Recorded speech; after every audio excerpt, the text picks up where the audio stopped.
नमस्ते सदावत्सली मातृभूमि, जय हिंद दोस्तों। स्वागत है आप सबका एक बार फिर से टेक्निकल्स में। शुरू करते हैं आज के डिफेंस अपडेट्स को।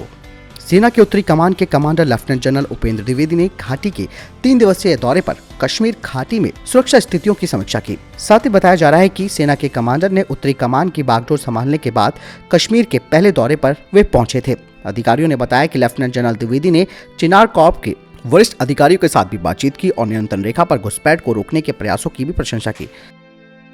भारतीय नौसेना के अपने युद्धपोत INS विशाखापत्तनम ने समुद्र में ब्रह्मोस सुपरसोनिक क्रूज मिसाइल का परीक्षण किया है। बताया जा रहा है कि युद्धपोत 21 फरवरी को राष्ट्रपति की फ्लीट रिव्यू में हिस्सा लेने के लिए विशाखापत्तनम पहुंच गया है। INS विशाखापत्तनम हाल ही में शामिल हुआ है और ये भारतीय नौसेना का नवीनतम युद्धपोत है। वहीं ब्रह्मोस भारतीय नौसेना के युद्धपोतों का मुख्य हथियार सिस्टम है और इसे इसके लगभग सभी सतही प्लेटफॉर्म पर तैनात किया गया है। इसका अंडर वाटर वेरिएंट भी विकसित किया जा रहा है, जिसका इस्तेमाल न केवल भारत की पनडुब्बियां कर सकेंगी बल्कि मित्र देशों को भी इसे निर्यात किया जाएगा।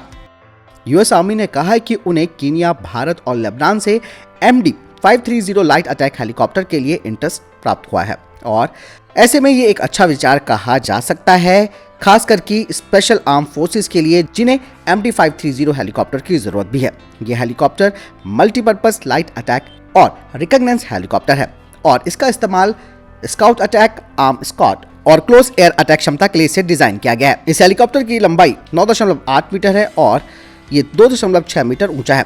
साथ ही इसमें HMP 400 पॉड लगाया गया है। साथ ही इसमें M3P मशीन गन लगाई गई है और यह helicopter 12.7 mm × 99 mm NATO standard का एमुनेशन को भी दाग सकता है। लेकिन अब सवाल ये उठता है कि जब हमारे पास लाइट कॉम्बैक्ट हेलीकॉप्टर है तो हमें MD-530 की जरूरत क्यों महसूस हो रही है और MD-530 के बजाय भारत को चेतक हेलीकॉप्टर को अटैक वर्जन में कन्वर्ट करना चाहिए और HAL आसानी से चेतक का एक उन्नत और आक्रामक संस्करण विकसित करने में सक्षम भी है। और ऐसे में अगर हम चेतक को अपग्रेड करते हैं तो हमें प्रशिक्षण और रखरखाव के जिसमें कि समय और संसाधन बर्बाद होते हैं उसकी जरूरत नहीं पड़ेगी। और आपको मैं बताना चाहूंगा कि जो MD-530 है ये कोई नया हेलीकॉप्टर नहीं है, इसे 60 के दशक में बनाया गया था और इसे खरीदने का वैसा भी कोई मतलब नहीं बनता है। साथ ही MD-530 से अच्छा हमारे पास पहले से मौजूद LCH भी है। यही नहीं, इसके अलावा भारत में ध्रुव और इसके कई वेरिएंट्स भी हैं। इसके अलावा भारत के पास रुद्र हेलीकॉप्टर है, साथ ही साथ LUH भी है जो हल्के भी हैं और आर्म्ड भी हो सकते हैं। और ऐसे में हमें अमेरिकी हेलीकॉप्टर की जरूरत नहीं है। भारत का LCH रुद्रा इसी क्लास का हेलीकॉप्टर में तब्दील हो सकता है। रशिया के द्वारा भारत के प्रोजेक्ट 75I से हाथ पीछे खींचने के बाद अब भारत के पास केवल 2 विकल्प बचे हैं। एक तो यह है जिसमें कि वो इस RFI को कैंसिल कर सकता है या फिर इस टेंडर के तहत ट्रांसफर ऑफ टेक्नोलॉजी में कॉम्प्रोमाइज कर सकता है। और भारत अगर इसमें भी कोई निर्णय लेता है तो फिर आप समझ सकते हैं कि भारत को P-75I में देरी का सामना करना पड़ेगा। वहीं रशिया भारत को पहले ही ऑफर कर चुका है अपग्रेडेड किलो क्लास सबमरीन्स के लिए। तो दूसरी तरफ फ्रांस ने भी अपनी 3 एडिशनल स्कॉर्पियन क्लास के सबमरीन का ऑफर भारत में किया है, जिसमें कि DRDO की AIP टेक्नोलॉजी को लगाया जा सकेगा, जिसे कि मझगांव डॉक लिमिटेड में बनाया जाएगा, जो कि एक सस्ता विकल्प भी है और भारत की ताकत बढ़ेगी समुद्र के नीचे।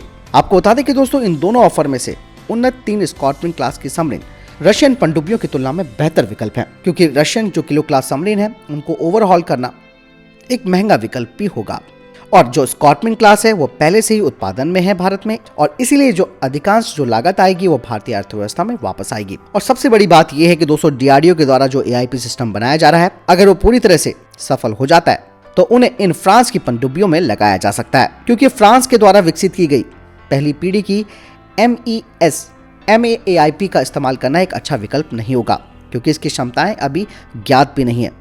हालांकि फ्रांस ने दूसरी पीढ़ी की FC2G ईंधन सेल AIP को विकसित किया था, लेकिन इसका परीक्षण कभी पनडुब्बियों में नहीं किया गया। ऐसे में केवल DRDO के द्वारा बनाई जा रही AIP यानी कि एयर इंडिपेंडेंट propulsion सिस्टम बेहतर भूमिका निभा सकता है।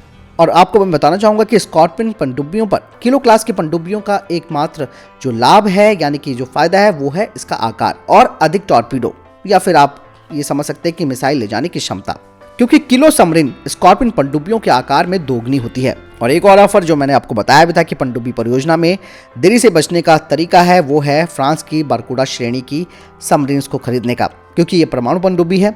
लेकिन इसमें सवाल ये उठता है कि क्या फ्रांस पूरी तकनीक भारत को देगा या नहीं।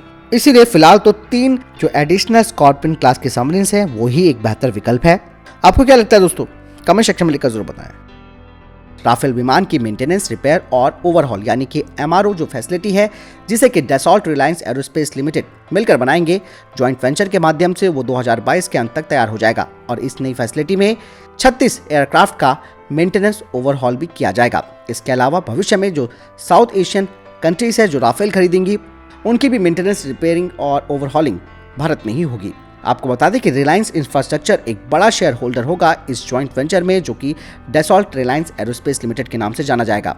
लेकिन डैसॉल्ट एविएशन ने कहा है कि वो इस ज्वाइंट वेंचर को शुरू होने से पहले 100% की ऑनरशिप चाहता है, क्योंकि उसके बाद वो 24 राफेल एयरक्राफ्ट को हर साल भारत में बनाएगा, जिसका मतलब ये है कि भारत की ये जो फैसिलिटी है जहां ये राफेल बनेंगे, वो फ्रांस में मौजूद वर्तमान में जो फैसिलिटी है उसी के साथ मेल कर पाएगी। वैसे भी डैसॉल्ट एविएशन पहले भी भारत को ऑफर कर चुका है भारत के द्वारा दूसरे 36 राफेल फाइटर जेट्स के बैच को खरीदने के लिए, और इन 36 राफेल्स को भारत की फैसिलिटी में असेंबल किया जाएगा।